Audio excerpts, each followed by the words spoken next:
নমস্কার, BSG homeo desk থেকে বলছি। আমি ডাক্তার সুবিমল সাহা।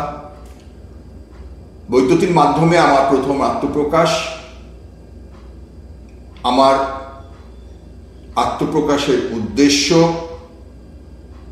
আমার জীবনের দীর্ঘ ৩৫ বছরের হোমিওপ্যাথিক চিকিৎসক জীবনের যে অভিজ্ঞতা, সেই অভিজ্ঞতার কিছু সাফল্য, কিছু ব্যর্থতা আপনাদের সাথে শেয়ার করা, হোমিওপ্যাথি জগতের সাথে শেয়ার করা, এখানে রেখে যাওয়া, যাতে আমার পরবর্তী প্রজন্ম আমার এই স্পিচগুলির থেকে সামান্যতম কোনো উপকৃত হয়, তাদের শিক্ষা লাভ করে, তাদের চিকিৎসক জীবনে চিকিৎসার ক্ষেত্রে কোনো উপকার হয়, তাহলে আমার এই কর্মযজ্ঞকে আমি সার্থক বলে মনে করব।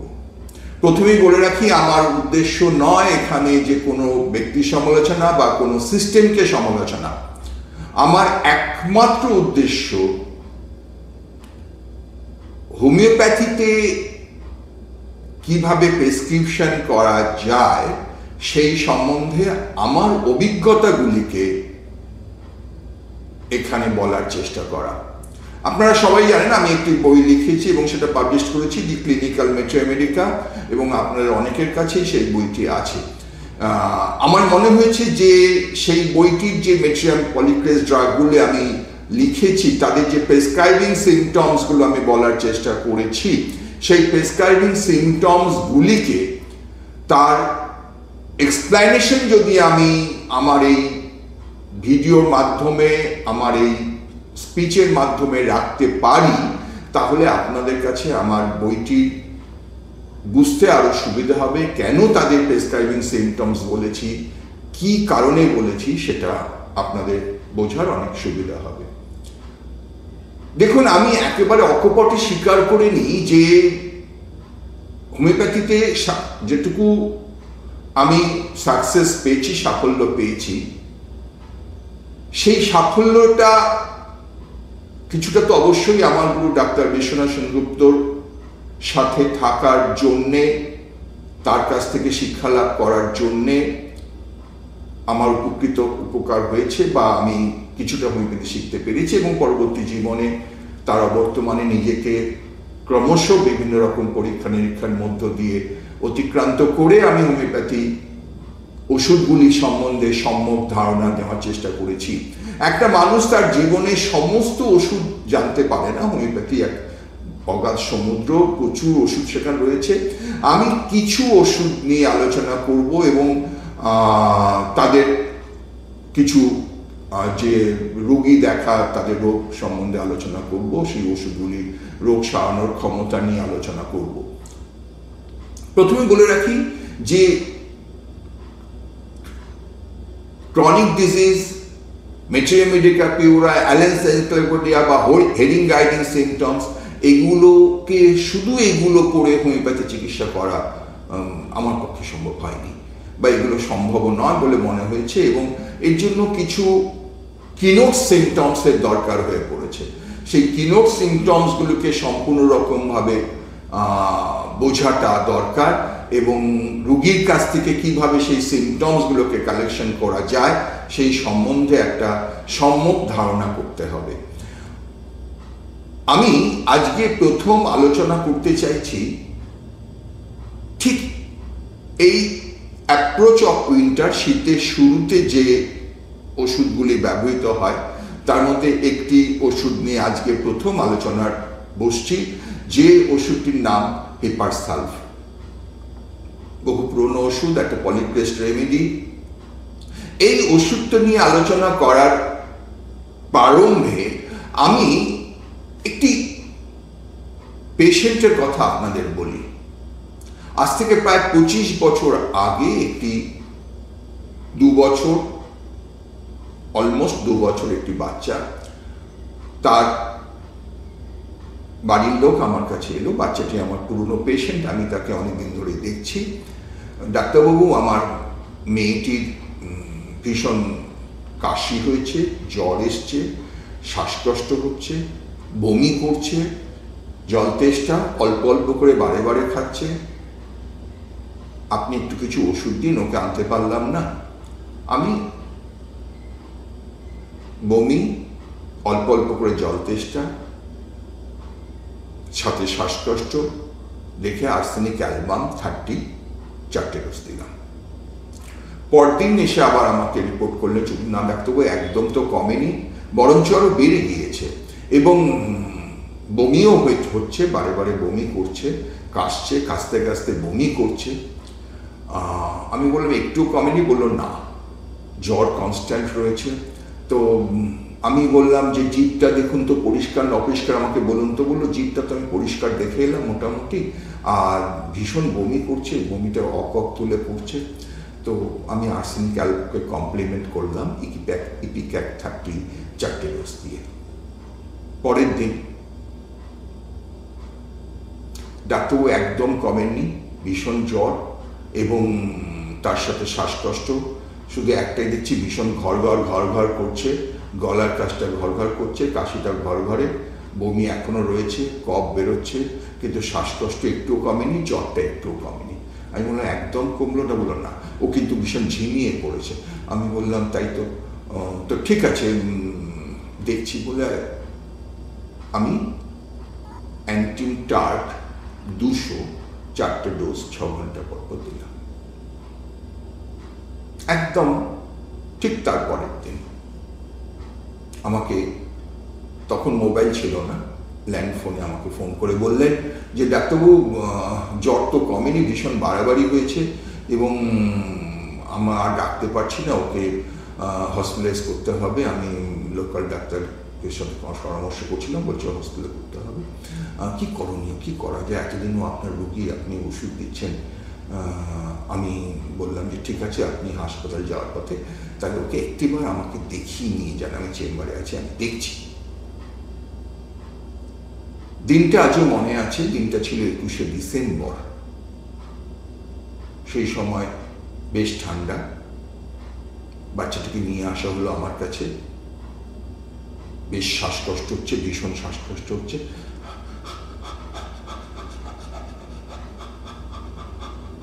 আমি দেখানোর চেষ্টা করলাম এইভাবে শর্ট অ্যান্ড ডিপ ব্রিথ হচ্ছে, একটা কিছুটা স্ট্যাটাস অ্যাজমাটিকাসের মতো। আমি লাংসে স্টেথো বসিয়ে দেখলাম, রেলস এবং ব্রঙ্কাই দুটোই রয়েছে, জ্বরটি 104, বাচ্চা ঝিমিয়ে রয়েছে। কেন ওয়েল ইন্ডিকেটেড মেডিসিন কাজ করলো না? তখন হিস্ট্রি নিয়ে দেখলাম যে দিন 10 আগে তাকে ভ্যাকসিনেশন করা হয়েছে, যেরকম শিডিউল ভ্যাকসিনেশন হয়েছে, এটসেট্রা এটসেট্রা এটসেট্রা। পায়খানা হয়নি, জ্বরটি কনস্ট্যান্ট 104-এ রান করছে এবং আমার প্র্যাকটিস অফ মেডিসিনের অভিজ্ঞতা দিয়ে যেটুকু আমি বুঝতে পারলাম, it is a clear cut case of bronchopneumonia. কি করা যায়?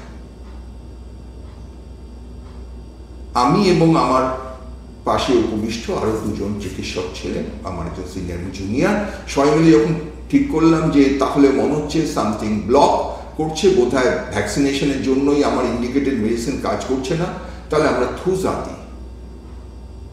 ঠিক যখন থুজা প্রেসক্রিপশন করতে যাব, সেই সময় আমার এক ছাত্র আমাকে জাস্ট অ্যালেনের অ্যান্টিনটার্টের রিলেশনশিপটা খুলে বললেন, স্যার এই লাইনটা দেখুন। কি লাইনটা? অ্যান্টিনটার্ট seems indicated but fails, heparin may require. Heparin sulfate অ্যালেন থেকে দেখলাম, হ্যাঁ, short deep breathing, presence of both dry and moist sound in chest। দিনটা বললাম 21শে ডিসেম্বর, সেই সময় যথেষ্ট ঠান্ডা। বললাম হিপারসালফ 30 দাও। আমরা হিপারসালফ 30 4টে ডোজ দিলাম 2 ঘন্টা পর এবং বললাম যে আপনি এখন বাড়ি নিয়ে যান, আপনি ঘন্টা 3-4 বাদে আমাকে ফোন করে জানান, যদি সামান্যতম মনে করেন ভালো আছে তাহলে আপনি বাড়িতে রাখুন, নাহলে আপনি হসপিটালাইজ করুন, আমি কিছু বলবো না, অক্সিজেন দিতে হবে, দেখাই যাচ্ছে, এটসেট্রা এটসেট্রা এটসেট্রা। তো 4 ঘন্টা বাদে যখন ফোন করলেন বাড়ির বাচ্চাটির দিদা আমাকে বললেন, ডাক্তারবাবু মনে হচ্ছে যেন একটু ভালো, ও যে খিটখিটে হয়ে গেছিল, ইরিটেশন ছিল, সেটা যেন একটু কম, একটু শান্ত হয়েছে, এবং আপনার ওষুধ পড়ার পর দেখলাম একটু ঘুমালো, এখন একটু উঠে বসেছে, এবং যেন একটু মুখটা ভালো দেখছি। জ্বর এখনো 104 আছে, কিন্তু শ্বাসকষ্ট আমার মনে হচ্ছে একটু কম, কারণ একটু উঠে বসেছে, একটু মনে হচ্ছে যেন ওর ভালো লাগছে, এইটুকু বুঝতে পারছি। আর আমাকে পেছন ফিরতে হয়নি, একা হিপারসালভ সেই বাচ্চাটিকে সম্পূর্ণ ভালো করে দিল। এই যে অভিজ্ঞতা, এই অভিজ্ঞতাগুলি একটা অদ্ভুত রকম ভাবে ড্রাগটার প্রতি আমার একটা আত্মবিশ্বাস মারাত্মক রকম ভাবে বাড়িয়ে দিল। একটি পেশেন্ট আমার কাছে এসেছেন থার্মোমিটার নিয়ে, আমার চেম্বারে এসে বললেন, ডাক্তারবাবু আগে আমি আপনাকে সবটা বলবো, আমি থার্মোমিটার সাথে নিয়ে এসেছি, আমার বাড়ির লোক কিছুতেই বিশ্বাস করছে না, দেখতেই পাচ্ছেন আমি ঘামছি এবং আমার জ্বর কিন্তু একদম কমছে না। এই আমি মুখে থার্মোমিটার দিলাম, এই দেখুন আমি 1 মিনিট বাদে থার্মোমিটার আপনাকে দেবো। আমি বাড়িতেও দেখে এসেছি আমার 103 পয়েন্ট জ্বর, আমি রাস্তা দিয়ে এসেছি তখনও ঘামছে, আপনার সামনেও আমার ঘাম হচ্ছে, অথচ দেখুন আমার জ্বর কিন্তু কমেনি। আপনি বিশ্বাস করবেন না, বাড়ির লোকও বিশ্বাস করতে চাইছে না। ডাক্তারবাবু সামথিং ইজ রং, আমার মনে হচ্ছে কিছু একটা মেজর কিছু হয়েছে, আপনি আমাকে টেক কেয়ার। তো দেখলাম হ্যাঁ 103.4। আমি বললাম আমি ওষুধ দিচ্ছি, কমে যাবে, এবং প্রেসক্রিপশন হলো হিপারসালভ 200 4টে ডোজ 3 ঘন্টা পর পর। একটাই সিমটম, সোয়েট উইদাউট রিলিফ। এই যে একটা ওষুধকে ভাবতে চেষ্টা করা, একটা ওষুধের তার প্রেসক্রাইবিং সিমটমসকে বুঝে নেওয়া, যে সোয়েট উইদাউট রিলিফ, ঘামের মতো ঘাম হচ্ছে, জ্বরের মতো জ্বর কনস্ট্যান্ট থেকে যাচ্ছে, হিপারসালভ। আবার দেখুন, আমি অনেক সময় রোগীদের দেখছি, ডাক্তারবাবু আমার জ্বরটা ভীষণ রয়েছে, এবং আমি তখন তো আপনি ছিলেন না, আমি একটা প্যারাসিটামল খেয়ে নিয়েছি এবং ঘাম হচ্ছে, ঘাম হওয়ার পর জ্বরটা ছেড়ে গেছে, আর ঘাম হলে আমার খুব ভালো লাগছে। ডাক্তার আপনি কোনো ওষুধ দিয়ে আমার ঘামটা বই দিতে পারেন না? হ্যাঁ, ঘাম হলেই আমার যেন মনে হয় শরীরের সব কষ্টগুলো কমে যায়। তো এই যে একটা সিমটমসের উপর আমাদের প্রেসক্রিপশন করি সোরাইনাম 2 ডোজ, তাহলে শুধুমাত্র সোয়েট দিয়ে কত সুন্দরভাবে প্রেসক্রিপশন করা যায়। পরে আসছি আমি আলোচনায়, যে শুধুমাত্র 1, 2 কি 3টে সিমটমস। দেখুন হেরিং একটা আর্টিকেলে লিখেছিলেন যে one stool must have 3 legs to be stand, অর্থাৎ খুব সুন্দর কথা, 3টে পায়া থাকলে তুমি ত্রিপয়া বাংলায় বলি, তুমি তাকে দাঁড় করাতে পারবে। ঠিক একই রকম ভাবে 3টে যদি স্ট্রং জেনারেলিটিস তুমি নিতে পারো, আমি বলি আমার ভাষায় 3টে স্ট্রং প্রেসক্রাইবিং সিমটমস, 3টে প্রেসক্রাইবিং সিমটমস তুমি যদি কালেক্ট করতে পারো রোগীর কাছ থেকে, এবং সেই 3টে সিমটমস নিয়ে যদি তুমি ওষুধ দিতে পারো, তুমি কিছু না কিছু রেজাল্ট পাবেই পাবে। সবসময় আনকনপিকুলার সিমটমস পাওয়া যায় না, কিন্তু জেনারেল সিমটমস, একটা ড্রাগকে যদি জেনারেল সিমটমস গুলোকে আমরা ঠিক মতো অ্যানালাইসিস করি এবং জেনারেল সিমটমস গুলোকে প্রপার ডিডিউস করতে পারি পেশেন্টের কাছ থেকে, তাহলে কিন্তু আমি কথা দিতে পারি যে সাকসেস আসবেই আসবে। কিছুটা হলো তাকে আরাম দেওয়া সম্ভবই। চলুন আমি হিপারসালভ কিছু জেনারেলাইটিস আপনাদের সাথে আলোচনা করি। তো হিপারসালফের জেনারেলাইটিস বলতে গিয়ে আমার প্রথম যে সিমটমসটা বলি সেটা হচ্ছে, আমরা সবাই জানি হিপারসালভ extreme chilly patient, extreme chilly. যখন ভীষণ শীত ঠান্ডা তখন তো সবারই শীত করবে। যখন রোগীদের আমরা প্রশ্ন করি আপনার শরীরের শীতে শীত বোধ, গরমে গরম, ডাক্তার শীতে তো শীত লাগবে, গরমে তো গরম লাগবে, এটা আবার কি প্রশ্ন হলো? তাহলে প্রশ্নটা কি? প্রশ্নটা এইভাবে একটু ঘুরিয়ে করা হয় যে যখন ধরুন কারুর শীত করছে না, কেউ চাপা চাইছে না, সবে শীতের শুরু, এখনো বাড়ির অনেক লোক পাখা চাইছে, সেই সময় কি আপনার চাদর লাগে? বলে হ্যাঁ ডাক্তারবাবু, এইটা আপনি ঠিক বলেছেন, এই নিয়েই আমার মিসেস সাথে আমার অশান্তি। মিসেস পাখা চালাবে, আমি পাখা সহ্য করতে পারি না, অথচ সে বলে আমার গরম লাগছে, আমি বলি না আমার শীত করছে, এই নিয়ে আমাদের দাম্পত্য কলহ হয়ে যায়। কি করব আমি বাধ্য হয়ে একটা চাদর চাপা দিয়ে নিই। তা এই যে একটা সিমটমস পাওয়া যাচ্ছে যে যখন অন্যদের তুলনায় তার শীত বোধটা একটু বেশি। প্রশ্ন করা হয়, শীতের দিনে আপনি মাথা ঢেকে শোন না মুখটা খোলা রেখে শোন? বলে ডাক্তারবাবু, আমি মাথা না ঢেকে শুলে না আমি ঘুমোতে পারি না, একটু ঠান্ডা হাওয়া যদি ঢোকে আমি ঘুমোতে পারি না। তাহলে এই যে চিলিনেস, শুধু চিলিনেস নয়, শীত কাতুরে নয়, অসম্ভব শীত কাতুরে, গা মাথা সব ঢেকে শোয়, এই যে জায়গাগুলো, এই যে সিমটমস গুলো, এই সিমটমসটা যখন এক রোগীর মধ্যে পেলাম তখন আমি নোট করলাম সে শীত কাতুরে বা সে এক্সট্রিম চিলি পেশেন্ট। অনেক সময় রুগীরা বলে ডাক্তারবাবু স্নান তো শীতে তো করবেই না, ভীষণ শীত, গরমকালেও স্নান করতে চায় না, গরমকালে বলে আমাকে একটু উষ্ণ জল, অনেক রুগী অনেক সময় বলে যে আমি একটু উষ্ণ জলে স্নান করতে ভালোবাসি, আমার ঠান্ডা জলটা একদম ভালো লাগে না। বিভিন্ন ভাবে একটা রোগী তার শীত বোধ বা গরম বোধ সেটা সে প্রকাশ করে। হিপারসালফের প্রথম কথা আমরা বললাম, হিপারসালফ এক্সট্রিম চিলি পেশেন্ট, শীতের দিনে সে পুরো মাথা ঢেকে শুয়ে থাকতে পছন্দ করে, গরমের দিনেও তার মধ্যে গরম প্রবোধটা অত বেশি নয়, এবং শীত সে একদম সহ্য করতে পারে না। শীতের শুরু, শীতের শেষ, সারাটা শীতকাল সে সর্দি কাশি ঠান্ডাতে ভুগে যাচ্ছে। শীতের দিনে তার হাত পায়ের তলা ঠান্ডা হয়ে থাকে, গরম হতে চায় না, লেপের ভেতর রাখলেও তার হাত পায়ের তলা গরম হতে চায় না, হাতের তলা পায়ের তলা তার সবসময় ঠান্ডা। হিপারসালফের প্রথম কথা বললাম extreme chilly patient,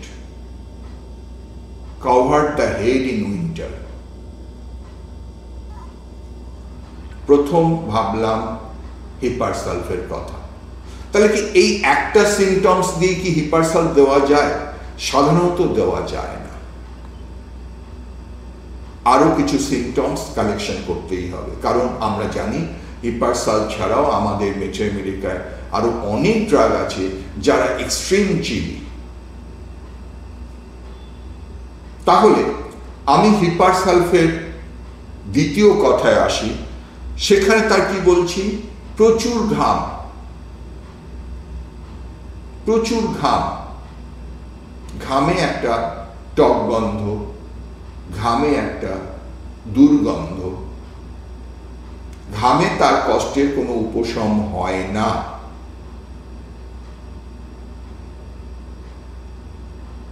chilli patient অথচ প্রচুর ঘাম হয়, এই জায়গাটা আমাদের মাথায় রাখতে হবে।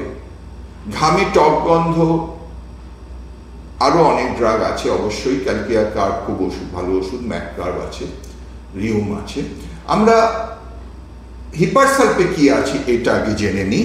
তাহলে আমরা দেখলাম তার প্রচুর ঘাম হয় এবং ঘামে তার দুর্গন্ধ অথবা টক গন্ধ হয়, সারা শরীরে ঘাম হয়, সামান্য পরিশ্রমেই তার ঘাম হয়। ঠিক এইভাবে স্টেপ বাই স্টেপ আসুন আমরা হিপারসালফের তৃতীয় কথায় যাই, তার খিদে বোধ। জেনারেলি হিপারসালফের খিদে খুব ভালো, খিদে পেলে সে খিদে চেপে রাখতে পারে না, কিছু খেলে ভালো হয়, খাবারটা সে গরম খেতে পছন্দ করে, মাছ মাংসের মধ্যে আলাদা করে কিছু বলা নেই, তবে হিপারসাল যে কোনো কিছুই খেতে ভালোবাসে, মাংসটা একটু বেশি ভালোবাসে, কিন্তু যেটা খুব গুরুত্বপূর্ণ সেটা হচ্ছে যে হিপারসাল ঝাল খেতে খুব ভালোবাসে, মিষ্টিও হিপারসাল ভালো খায়। এই যে ঝাল খেতে ভালোবাসা, একটি রুগী আমার কাছে এলেন, ভদ্রলোকের মাকে নিয়ে, ভদ্রমহিলা আমার পেশেন্ট। ভদ্রমহিলা তার বিভিন্ন উপসর্গগুলো বলছেন। ছেলে বলছেন, তুমি ডাক্তারবাবুকে ওই লঙ্কার ঝালের গল্পটা তো বললে না, ওটা কিছু না বলে ভদ্রমহিলা আবার তার উপসর্গগুলো আমায় বলছেন। তো সমস্ত সিমটমসগুলো যখন নেওয়া হয়ে গিয়েছে, আমি ভদ্রমহিলাকে জিজ্ঞেস করলাম যে আচ্ছা, আপনার ছেলে একটা লঙ্কার ঝাল বলছেন, লঙ্কা তো ঝালই হয়, এটা কি?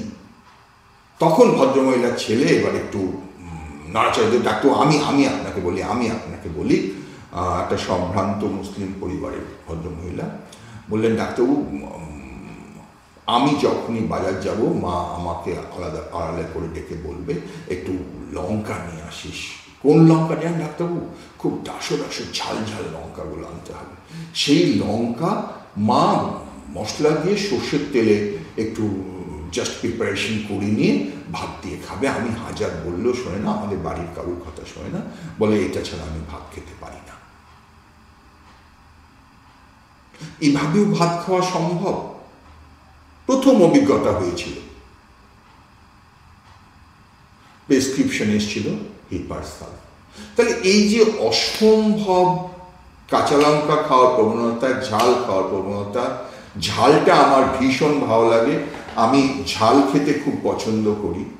একবার একটি মেয়ে মা ক্লাস 12 পরে মেয়েটির মা এসে আমাকে বলছে, ডাক্তার ও এত ঝাল খায়, আমি ওকে বারবার না করে আমার কিছুতেই কোনো কথা শোনে না, ডাক্তার কোনো ক্ষতি হবে না তো? আমি বললাম, হ্যাঁ গো, তুমি যে ঝাল খাও তোমার ঝাল লাগে না, জিভে ঝাল লাগে না, ঝাল তোমার কোনো মেয়েটি কি সাবলীল উত্তর দিল, আরে আমি তো ওই ঝালটাকে রিলিশ করি, ঝালটাকে রিলিশ করে। এই যখন একটা লাইন পাওয়া যায় তখন হিপারসালফ আমাদের সঙ্গে সঙ্গে প্রেসক্রিপশন হয়। তাহলে হিপারসালফের তৃতীয় কথা আমি বললাম, খুব ভালো খিদে পেলে চাপতে পারে না, গরম সে খেতে ভীষণ পছন্দ করে, ঠান্ডা ভাত ডাল তরকারি এগুলো ঠান্ডা তার পছন্দ হয় না, তার ঝাল খাওয়ার অত্যধিক প্রবণতা। অনেকে যেমন বলে শেষ পাতে একটু মিষ্টি না হলে আমার ভালো লাগে না, কিন্তু হিপারসাল প্রথম থেকে শেষ পর্যন্তই ঝালটাই তার ভীষণ পছন্দের। হোমিওপ্যাথিটা কি? হোমিওপ্যাথিক প্রেসক্রিপশনগুলো এই যে একটা আর্টিস্টিক দিক, একটা অদ্ভুত অ্যাঙ্গেল, যে অ্যাঙ্গেলটা আমাদের অন্যান্য সিস্টেমের ডাক্তারবাবুরা সেইভাবে ভাবেন না, আমরা ভাবি যে মানুষটার এরকম অত্যধিক ঝাল খাওয়ার প্রবণতা, তাকে যখন হিপারসাল দিচ্ছে, আবার যে মানুষটা প্রথম থেকে শেষ পর্যন্ত তেতোটা খেতে ভীষণ ভালোবাসেন, শেষ পাতও তেতো হলেই ভালো লাগে, তাকে যখন আমরা ন্যাট্রামিউর ভাবছি, আবার প্রথম থেকে শেষ পাত পর্যন্ত নুন হলে খুব ভালো হয়, আলাদা করে কাঁচা নুন দিয়ে নিয়ে নেয় সে পাতে, তাকে যখন আমরা ন্যাট্রামিউর ভাবছি বা কস্টেকাম ভাবছি বা ক্যালক্রিয়ার পস ভাবছি, আবার যে মিষ্টি ছাড়াটা চলে না, মিষ্টি তার ভীষণ পছন্দের, আমরা লাইকোপোডিয়াম ভাবছি বা সালফার ভাবছি, এক্সেট্রা, সার্জেটোনাইট্রিকাম, এক্সেট্রা। তাহলে এই যে ভাবনা, এই যে ইন্ডিভিজুয়ালাইজেশন, আমরা প্রথম থেকে শেষ পর্যন্ত একটা কথাই বলি যে আমরা রোগের চিকিৎসা করি না, রোগীর চিকিৎসা করি। কিভাবে আমরা ব্যাপারটা এক্সপ্লেন করব? এই দেখুন, আমরা এইভাবে এক্সপ্লেন করছি। রোগের নামকরণ দিয়ে আমাদের কোনো চিকিৎসা হয় না। কিন্তু রোগীটির বিবরণ দিলে আমাদের চিকিৎসা হয়। এই জায়গাটাই হচ্ছে হোমিওপ্যাথির একটা অন্য দৃষ্টিভঙ্গি, যে দৃষ্টিভঙ্গিটা ভীষণ রকমভাবে গ্রহণযোগ্য বলে আমার মনে হয়, এবং যে দৃষ্টিভঙ্গিটা আমি সবাইকে বারবার বলতে চাই যে রোগীটিকে ভালো করে চেনো, রোগীটিকে চিনতে পারলেই তার রোগ চেনা যাবে, ওষুধ সিলেকশন হয়ে যাবে। হোমিওপ্যাথিতে তাহলে আমরা এলাম, আমরা হিপারসালফের প্রথম কথা বললাম। সে এক্সট্রিম চিলি পেশেন্ট, সে গরমের দিনেও পারলে পাখা বন্ধ করে শুয়ে থাকতে চায়, শীতের দিনে পুরো মাথা ঢেকে শুতে চায়, তার হাতের তলা পায়ের তলা ঠান্ডা থাকবে, গরম হতে চাইবে না, লেপের ভেতর থাকলেও হাত পায়ের তলা ঠান্ডা থাকছে। 2 নম্বর কথা বললাম, তার প্রচুর ঘাম, সামান্য কাজেই তার প্রচুর ঘাম হয়, 5 ঘামে তার টক গন্ধ থাকতে পারে, দুর্গন্ধও থাকতে পারে। তৃতীয় কথা বললাম, তার খিদে, খুব ভালো খিদে আছে, তার খিদে পেলে সে খিদে চেপে রাখতে পারে না। তার মানে এই নয় কি যে এইটা কি আমরা ভাববো না কখনো যে লস অফ অ্যাপেটাইট হলে হিপারসালফ দেবো না? নিশ্চয়ই দেবো। লস অফ অ্যাপেটাইটও হিপারসালফ হবে না তা নয়। আচ্ছা, সে ভাত ডাল তরকারি এগুলি গরম খেতে পছন্দ করে, সে ঝাল খেতে খুব পছন্দ করে, মিষ্টি খেতে পছন্দ করে। এই জায়গাগুলিকে আমরা তার জোর দিলাম তার তৃতীয় কথা হিসেবে। তার চতুর্থ কথা, তার মাইন্ড ভীষণ রাগ, ভেরি শর্ট টেম্পার্ড। আমাদের সমস্ত আগে স্টলওয়ার্সরা তাদের সমস্ত বইতে লিখে গেছে হিপারসালফ, আমি এক কথায় বলি, শর্ট টেম্পার, চট করে রেগে যায়। ডাক্তারবাবু চট করে রেগে যায়, রাগের কোনো কারণ নেই, হঠাৎ করে রেগে গেল তো গেল, রেগে গেলে চিল চিৎকার, রেগে গেলে চিল চিৎকার। এই যে রেগে গেলে চিল চিৎকার করতে শুরু করলো, হাতের সামনে যা পেলো ছুঁড়ে ভেঙে ফেলল। আমি যে ছুঁড়ে ফেললেন তো ভেঙে গেল বলে, হ্যাঁ আমার তো রেগে গেলেই ছুঁড়ে টুড়ে ফেলে, আমি মোবাইল টোবাইলগুলো সরিয়ে রাখি। ডাক্তারবাবু, ওয়াইফ বলছে আর হাজব্যান্ড যে কতগুলো মোবাইল ভেঙেছে তার ঠিক নেই, হঠাৎ করে রেগে যাবে, রেগে গিয়ে দুম করে কিছুটা ছুঁড়ে দিল, দিয়ে ভেঙে দিল। That is the typical হিপারসালফ। যে রেগে গেলে প্রচন্ড রেগে যায়, রেগে গেলে ইনস্ট্যান্ট কিছু একটা করে বসে,